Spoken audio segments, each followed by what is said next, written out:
Alright my friends, welcome back to Frogboy X1 Gaming. I'm Andrew and today I wanted to talk to you guys a little bit about sim racing. So if you like this content, don't forget to like and subscribe.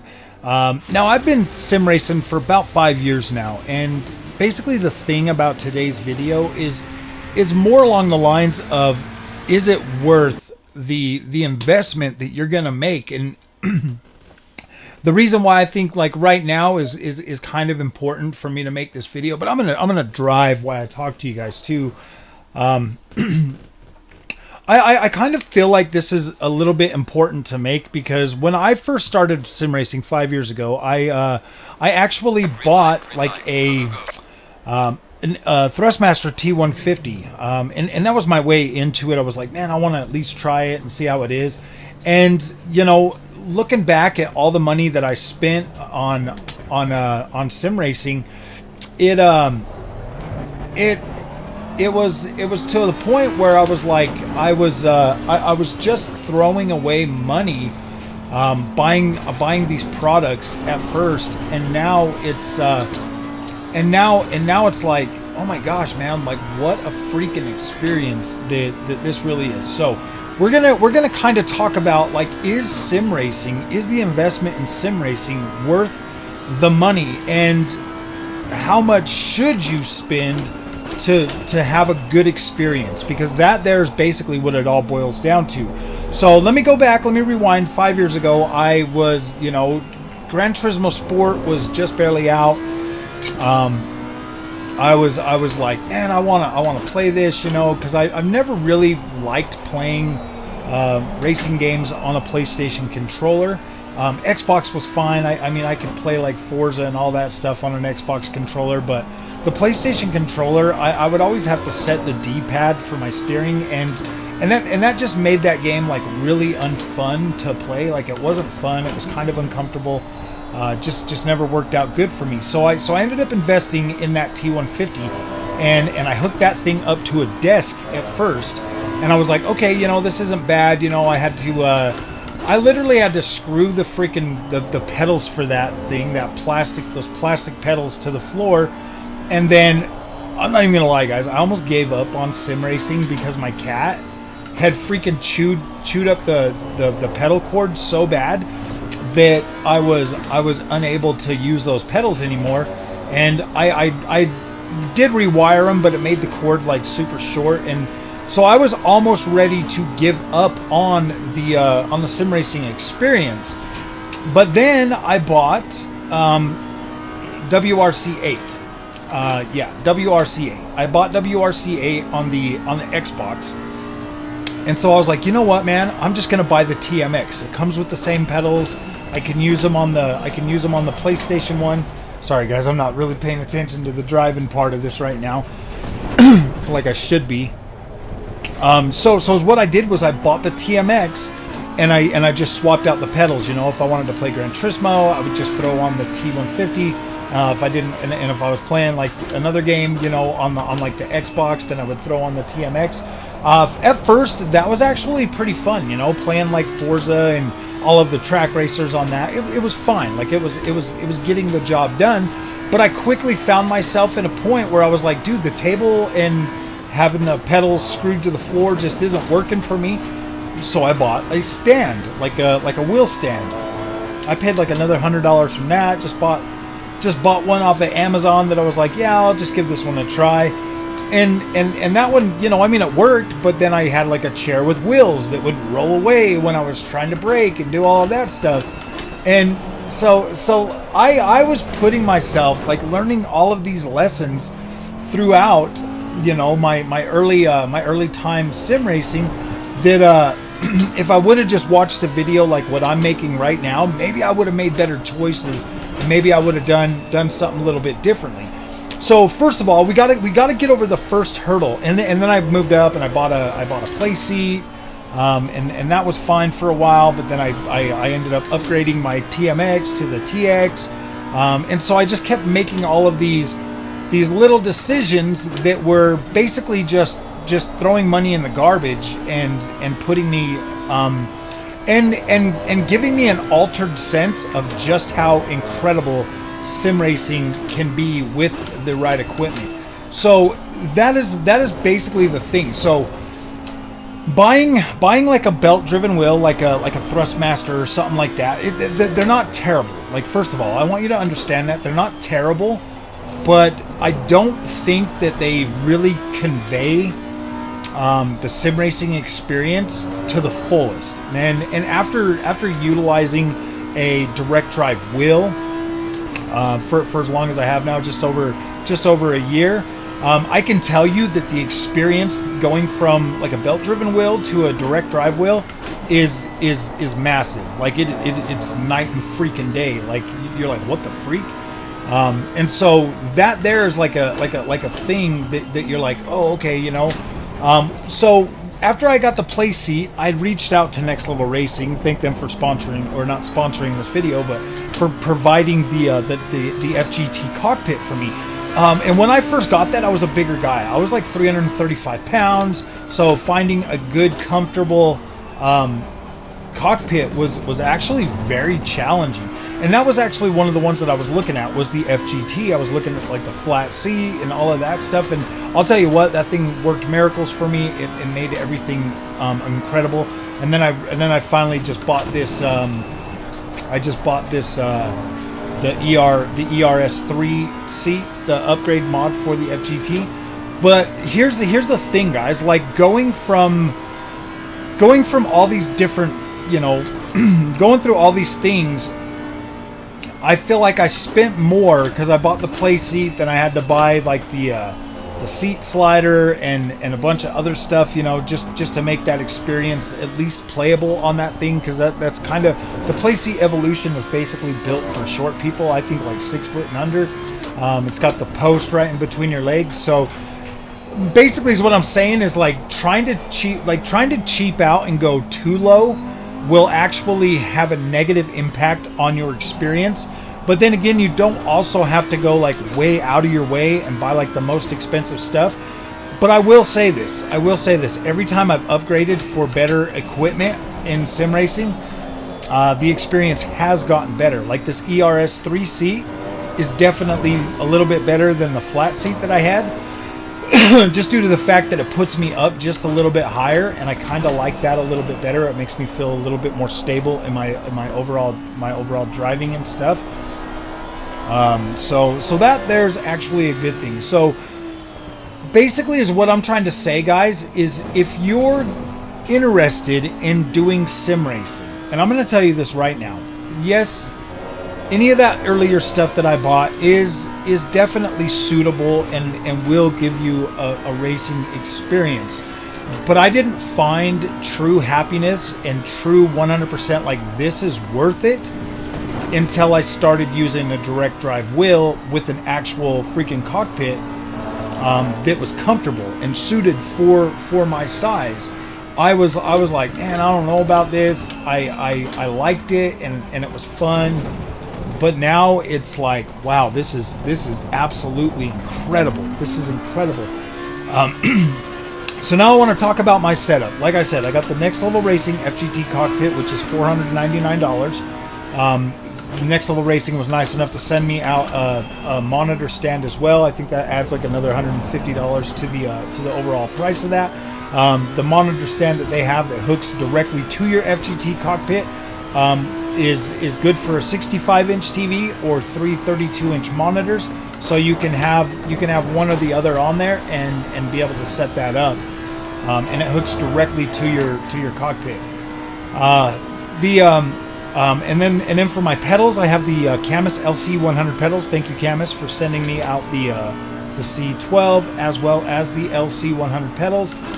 That there's actually another amazing freaking piece of kit that they sent me. I'm not a freeloader. Trust me, I bought my own freaking my own Fanatec DD Pro. You can see it right here. I spent my $1,300 on that, but I just keep coming back to the Camus experience. Just because I like it better. It just gives me a better, a more raw feeling, so I like that. But the Fanatec is actually awesome. It really is. Like, the Fanatec is awesome. It's got a lot more. It's got proprietary stuff that makes it, you know, pretty cool, pretty easy to set up, all of that kind of stuff. and then it also has a massive selection of stuff that you can go through and pick out and set up for that. Thrustmaster's the same way. They got a lot of stuff that you can customize your equipment with and stuff.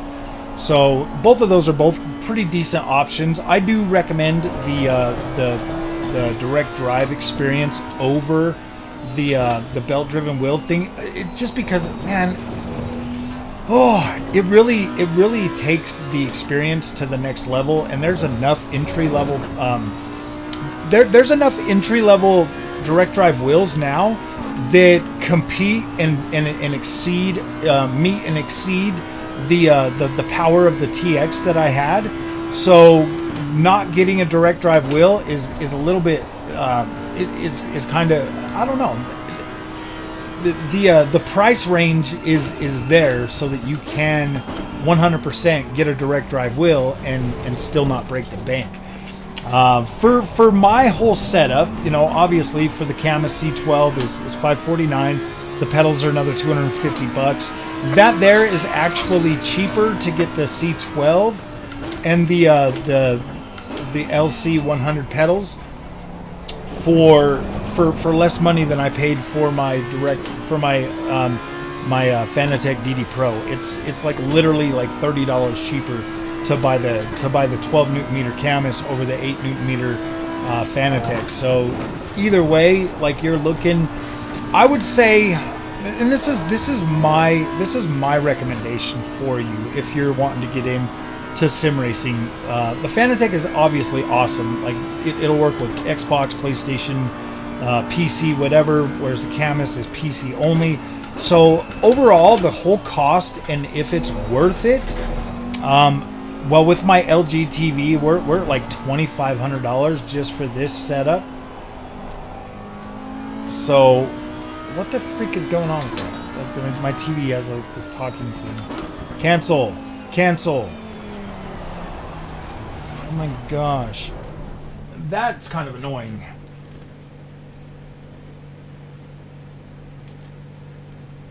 That was kind of annoying, man. It's all just like, yeah, you want to watch TV? I'm like, no, why would I want to watch TV? I didn't even know it was freaking voice activated. That's so dumb. Oh, now I gotta figure that out too. My TV's got voice activation.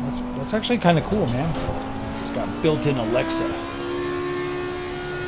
Don't do it. Don't. Okay, so yeah. So overall, my whole setup, I can't really hear what's going on with the car. So my whole setup is about $2,500 for the Next Level Racing cockpit, the TV stand, the Camus LC 100 pedals, along with the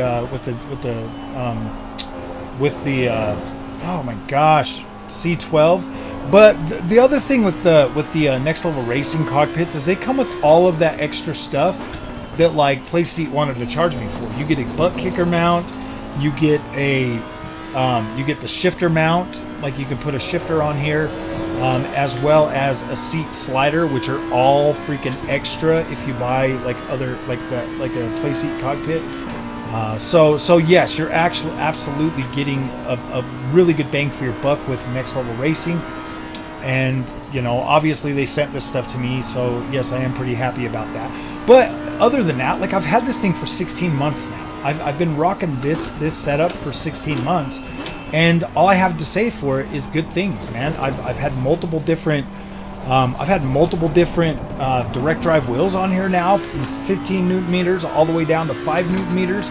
Nice and rigid, very, very strong, feels great to race in. Very comfortable, man. Like, I can literally sit here for hours and just do racing, driving, having fun. I've been buying a lot of other different racing games. I've got like this other game, Motortown, Behind the Wheel. I bought that taxi driver game, man. And see, it's just like, now I just want to sit here and drive and, you know, experience like sim racing. You know, you go to work and then you come home and you just want to relax. You just want to drive around the track, like the Spa, get on the Nordschleife, do some laps, stuff like that. And that's where like this stuff really shines, is the fact that, you know, you get, oh man, when you like hit these bumps and stuff, going over all these curves. Like, you feel everything when it comes to like direct drive. Yes, I absolutely believe that sim racing is worth it. I know that this video is kind of all over the place because I'm driving and I'm just rambling, but I don't know, man. Like, I feel like you know, if you want the good, hard, solid truth about sim racing, is yes, this thing can be a money pit. Like, sim racing can easily be a money pit. Especially I feel like the more you try to cut corners, the more it's going to cost you. You might as well just get a decent, good setup, you know, do your homework a little bit. And you got to understand, there are a lot of companies out there that are vying for your money, and there's a lot of stuff on Amazon that looks appealing, and it might be cheaper and something like that, but I'm telling you, man, like, go with the name brand stuff. I know that, I mean, I'm not saying that the other stuff on Amazon isn't good or isn't suitable, but go with the name brand. You know, like, you've got Playseat, you've got GT Racer, you've got freaking, you've got Next Level Racing. You have options that you can get good stuff. But at the same time, you know, there's a lot of stuff out there that's gonna be, you know, there's a lot of companies out there vying for your money. And no, you don't need to spend freaking $2,000 on freaking setups and stuff, or $20,000 on like all of the other stuff. I mean, it would be nice. I guarantee that those motion simulators and stuff like that are freaking awesome and probably worth every nickel they cost. Where are you going to put that? You know, you got to look at room and stuff like that. So it is an investment, man, but gosh dang, I'm telling you guys, like, the thrill of just sitting here driving my favorite tracks in a nice car on a good setup that feels good, that's all dialed in. Man, this is awesome. Like, this is awesome. And definitely worth the money, easily. So, I mean, there's obviously links in everything for all the setup that I'm using, you know, for Camus, for Fanatec, for Next Level Racing, all of that stuff. And I am honestly saying this from like the bottom of my heart. Like, the Next Level Racing stuff, guys, I like the quality of these products. When I bought my ERSC, I had like I had some damage, you know, like with some of the plastic pieces and like some other issues, and I talked to their freaking their customer service, man, and like, those guys like are really awesome, man. I really like Next Level Racing. I like working with them, and yeah, dude, I think these guys are awesome. I definitely feel like they're a company that I could easily recommend their products to my community without hesitation. So, and Camus is the same way. Camus is freaking awesome. I like the quality of their products. Like, you cannot beat freaking $549 for a 12 Newton meter direct drive wheel, and you know, $250 for the quality for the quality of these LC 100 brake pedals. Man, I mean, these pedals are awesome. Oh boy. Man, I am just not even really paying attention today, am I? Yeah, this is awesome, man. I definitely think sim racing is worth your time, worth your effort, and I would like to see more people doing it, because it's relaxing, man. It's so nice to actually sit here and feel like your skills are improving or you're getting better. And everybody's got to start somewhere, and I think that gosh, like I said in the beginning, man, like with those Thrustmaster products, man, I almost backed away, man, after the cat chewed through my cord, man. I was almost to the point where I was like, yeah, I'm done, man. I don't want to worry about this anymore. And you know, having that setup, and you know, like little stupid issues like my chair rolling away and stuff like that, I was just like, yeah, you know, after buying that Playseat, you know, I was like, gosh, I like it, but I mean, I wasn't really super excited to get on there and make like sim racing videos and stuff with that, but now I am. I'm like, yeah, dude, I want to do this. I want to get better. I want to have more fun. I don't necessarily think that I would go out of my way to buy. So here's my honest opinion at the end. in conclusion, is I personally, with the equipment that I have right now, I'm satisfied. And you know, I know that going higher could potentially get better. You know, spending more money could potentially deliver a better experience. But I look at these factors right here, and this is being honest. Am I comfortable in how I'm sitting? Absolutely. This is very comfortable. I like this. I can sit here for hours on time. Is the equipment, is the wheel and the pedals satisfactory? Before I got these Camus pedals, I was using the Fanatec pedals that come with my DD Pro. Those were good pedals. I like those. I was actually comfortable with those, and I was like, yeah, this is pretty cool. The load cell pedals, the better quality load cell pedals from Camus, have actually made the footwork, you know, like throttle control and braking and trail braking and all of that stuff, actually better. So, it's kind of tough to, you know, yes, you're definitely going to want at least a good set of load cell pedals so that you're at least getting the ultimate experience. I don't want you to miss out on anything. I've tried the plastic cheap pedals that come with the Thrustmaster. I've tried the step-up pedals that come with the entry-level pedals that come with the Fanatec, and those are definitely my favorite. Those are definitely, and I've also tried the entry-level pedals that come with the Camus stuff. Fanatec, by far the best set that I had used when it comes to like your entry-level pedals, and then like just having access to these LC 100 load cell pedals. Yeah, these things are absolutely incredible. And they definitely do make a pretty big difference, at least for me. Being able to utilize those and have a better brake pedal that's not muscle memory. Trying to do that with trail braking like this right here, I can push it down, and I can slow down my car, but then I can also stop my car if I push it down harder, and that helps me a lot better to gain that muscle memory. So yeah, dude, the load cell pedals are an absolute must. See, like right here, I'm trail braking into that, let off the brakes. It definitely feels significantly better. And with steering, having a 12 Newton meter direct drive wheel actually gives me that perfect amount for me anyways, that perfect amount of tension that's given me, you know, that raw feeling of being able to drive and, you know, put my car where I want it and feel in control, like feel good and feel like I'm actually, like my tires are on the ground, like I'm hitting the bumps and stuff, and it's, you know, getting the little jolts and the, you know, the feedback that's transferred through the rim itself. I love it, dude. I think it's incredible. It's definitely worth the money. And like I said, about $2,500. I kind of just feel like that's a good round number, $2,000 to $2,500. If you were to get the Fanatec setup with just the DD Pro, you know, the 8 Newton meter setup for this, it's still going to run you about $800. So, in my opinion, and this is just my opinion, you might see it differently or whatever, but the 12 Newton meter wheel with the load cell pedals for the same price as what I paid for that, I would definitely go with the Camus over that. If I was sitting there the night that I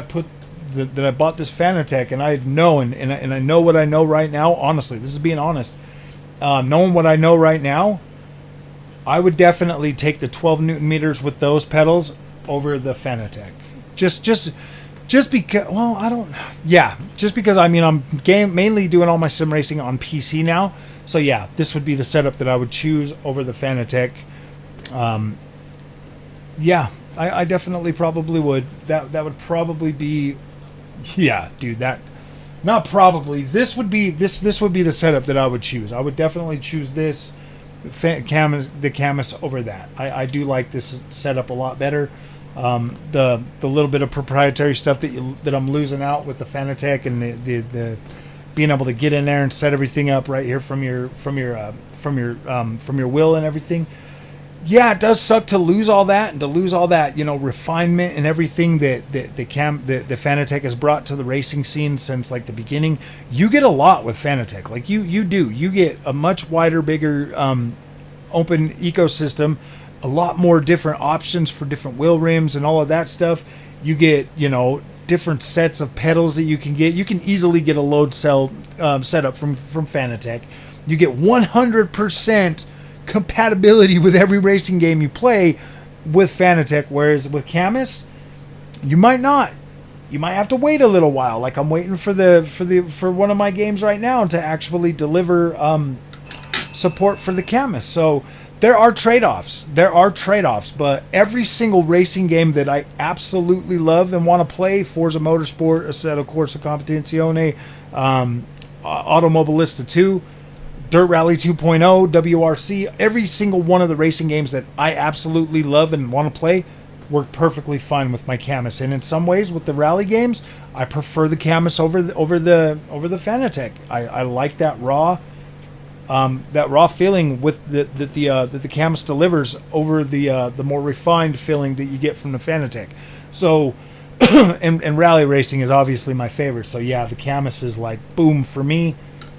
I love it. I think it's incredible. So, all right, my friends, thank you guys for watching. I'll see you guys in the next one. This video went a lot longer than I had expected it to, because I was basically just rambling. But yeah, man, sim racing is awesome. And I think that if you got yourself into it, you would really enjoy what sim racing has to offer. Thanks for watching.